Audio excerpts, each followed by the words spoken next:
Oh, my gosh. That was 4 years ago tomorrow, February 2nd, 2020. Tough to wrap your mind around when I say it like this. Patrick Mahomes goes on to get his first Super Bowl win that day, the first one of many.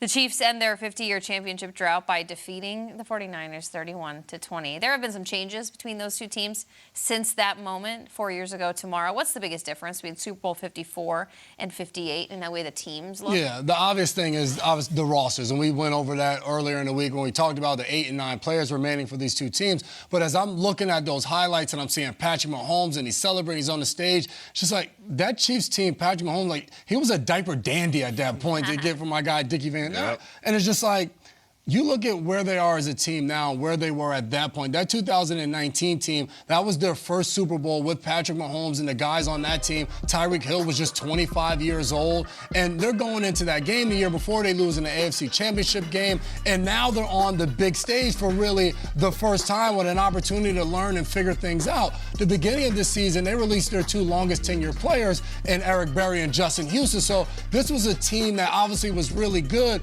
But for their guys, Travis Kelce was the old wily vet at that point, and you're figuring out how to get over that hump, and you win your first one, and that's their first opportunity to really taste what championship feels like. Then obviously they go on, they lose to Brady, and in Super Bowl 57, they get a chance to go again, and they win the Super Bowl for the second time. So as you go into this game compared to 54, for this Chiefs team, they're battle-tested and all of that, but they're champions at this point. You know what it takes to be at that moment, to be in the fourth quarter and be down and not wither and not go and start worrying, panicking, because you've overcome and you've won those games. So yeah, there's something for teams that you had to figure out and it's taking you a while. But for these Kansas City Chiefs, this is a team that now we know exactly what it's like to be a champion. We know the feeling. We know the process leading up to that game, what these next 2 weeks are going to be like.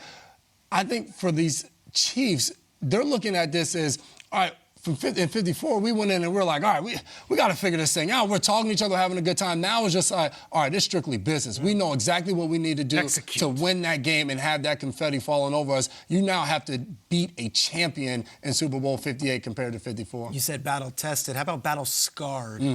That's what the 49ers are. The 49ers in that Super Bowl came in, young upstart team. A couple years ago, we're 2-14. You walk into this Super Bowl, you've got Kittle wide-eyed, Juszczyk wide-eyed. Of course, we see Freddie Warner and Debo. Those guys were all there. What the path has been like for the Niners to this point has been one heartbreaker after another. Let's start with that game. I mean, you think about this. As Greg Papa is yelling it on the call, they're 11 minutes away from a 6th Super Bowl ring, and they completely collapse in the fourth quarter. They get outscored 21-0. The Wasp play kills them, sure.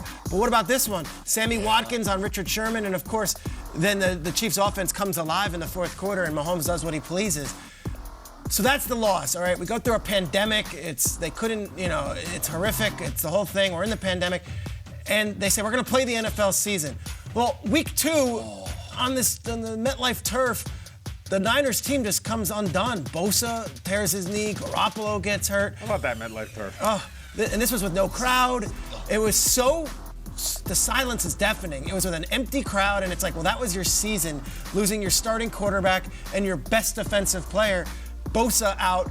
So many injuries in that game, and then throughout the season, they were just plagued. A wash of a season, right? A wash. Then we go to the following season, and it's like, you're making it again. You're back. You go all the way. You're up 10 again in the NFC Championship game. And then the Rams do this. Kupp has a touchdown, and of course, Odell on the sideline here, and the late hit by Ward. This is, if you're a fan of the Niners, you're reliving trauma right now. So close from that. We lost a full season in our NFC Championship defense. We have this horrible loss in their building after we've owned them. And then last year you go and you roll through things. You're back on top. The whole deal. We got this Purdy story, and within minutes, Hassan Reddick ends his season and ends the season for everybody, and it's over. This is real scarring stuff. The Eagles, the Rams, the lost 20 season, and then, of course, the Super Bowl. You could talk about the names and faces. There are too many there to not know what this path has been like. We had Juszczyk on after the show when they lost the Super Bowl to the Chiefs, and we showed the clip yesterday. Juszczyk looked so young and so wide-eyed. So I was like, well, we'll get back. Like, we'll be all right. We're confident. We've got. It has taken this long to get back, They know how fleeting this is. Yes, it's only been 4 years, but it has been a long 4 years with a lot of heartbreak in between. I think this Niners team is so battle-scarred that they know they cannot let this opportunity just go right behind their hands and go seize the sands of time. They cannot let this one slip through as well. I had forgotten about that Jets game. Everybody just went down. That was it. It was a season. And I think they were playing against Darnold, who's now on their team, and it just comes full circle. Yeah. It was a crazy game. Horrible game. Look, the biggest difference for me is Chiefs had the same quarterback. The Niners do not have the same quarterback. They had Jimmy. Now they got Brock Purdy. And, I was looking at it this morning I expected if you do the side-by-side, because Jimmy was always looked at, right or wrong, as like limited, mid, whatever the hell you want to say. And I'm like, I bet their numbers for Purdy as an MVP candidate are way better. Look at this. I was kind of surprised. They're actually not. So Jimmy actually won another game.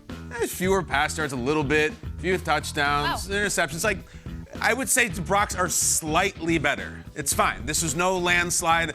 And it's like, and we're kind of saying, Jimmy was pretty good. Why does it feel differently? Why does it feel like Jimmy was holding them back so much, whereas Purdy, for all the crap he takes, was an MVP finalist, and their numbers are simply different. Their defense was a little bit better then. I mean, you can look it up, like the points allowed, the yards allowed, the sacks, they're all better. So where does that leave us? We're still the same Mahomes over there and the same Kelsey, a defense that's not quite as ferocious, and a quarterback that is more or less the same. It's kind of like a wash. What do you think? Fourth quarter stuff that Purdy has shown? Like, hey, I could take us on that drive. I can win these games. Down in the second half. Yeah, but I feel like we had those conversations about Jimmy, too. Yeah. Like, Jimmy can win.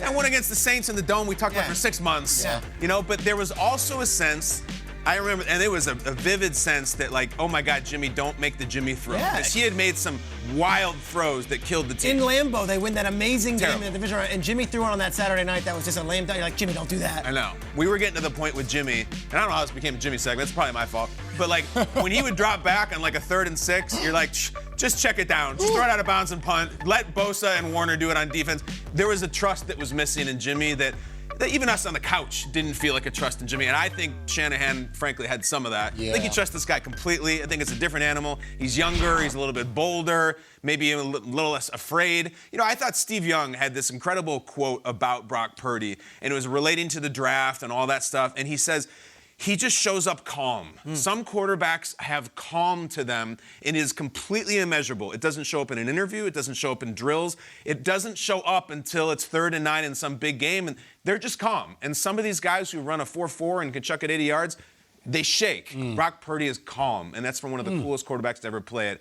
I think there's a difference there between Garoppolo and Purdy. Even though the numbers don't bear out that much, I think Purdy is better, and I think it'll show it. That is fascinating, those numbers in their Super Bowl seasons. I look at the way one handles emotional adversity, Peter, kind of going back to you, and specifically with Kyle Shanahan. I was thinking about the Kyle Shanahan person, a coach that we saw, the version of him at Super Bowl 54, and just what he looked like compared to now. We joke about the Frank Reich age, 10 years in one season. I think Shanahan's aged like 10 years in four seasons. Like, that is a man who is about to coach at a Super Bowl on the left and lose it heartbreakingly. And that is a man who is about to coach in another Super Bowl. Again, he's like, seriously? The same team, the same quarterback I got to go up against?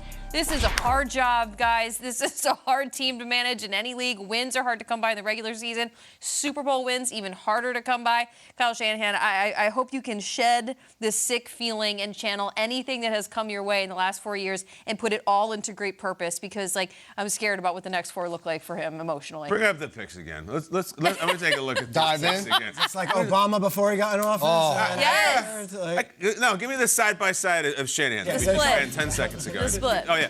First of all, got a great head of hair. I'm looking at the right. He probably just got the stupidest question he's ever heard on the right. True. It's a bad frame. I think we did him a little dirty. In the left, he's got a silly question about, tell us about what your kids are into. In the right, it's like, well, do you think you can win the big one, or are you going to blow it away again? Yeah. I think you look great, Kyle. It's certainly, listen, we do morning television, not the same stress, but it ages the crap out of us, believe us. I think he looks good, but I think the point is still there, Jamie. Peter, your thoughts on the Great head of hair. great head of hair and the little. I think it's the complexion. I think the lighting is what hurts him in that one. Show the picture one more time, guys. Anthony, if you don't mind bringing it up, I'm going to break it down as well. The lighting is There it off. is. He is tan. He is glistening. He's on that South Beach deal. This one is post after a game where he had to just grit and bear it, and they found a way to win against Detroit. This feels like an Instagram filter. Like his do. skin is a completely different color. The shirt is a different color. Just keep sliding it over. I still think he looks handsome as hell on the right hand. Yeah. Mandy's got a man, and that's him. That's Kyle. Talk about it. So you're saying, Kyle, that years ago Kyle Shanahan bought into the filter life, and now he's going filterless. He's trying to show his real side. Tell you what I'm saying. I like the one on the right better. I like that. That's a man right there. That's Grizzled. a boy on the left. That's He's all real life. tan. Like that's real life. That's real stuff. That's what real people look like. It's not Instagram. It's not the red carpet. That's Kyle Shanahan. I like the one on the right better. We got to look at Shanahan once he gets to Vegas and then update this one on the right like that. And then the picture on the right, the loose collar is not helping him on the shirt. That makes it even seem like more stress. I'm just throwing something on. So Was it the Falcons Super Bowl? The Falcons Super Bowl, the media day, he lost his backpack. Had a playbook with in the it. playbook in it. Like, he's Not come a great. long way. Oh my gosh, that's another one that's wrong. going to chip away at That's you.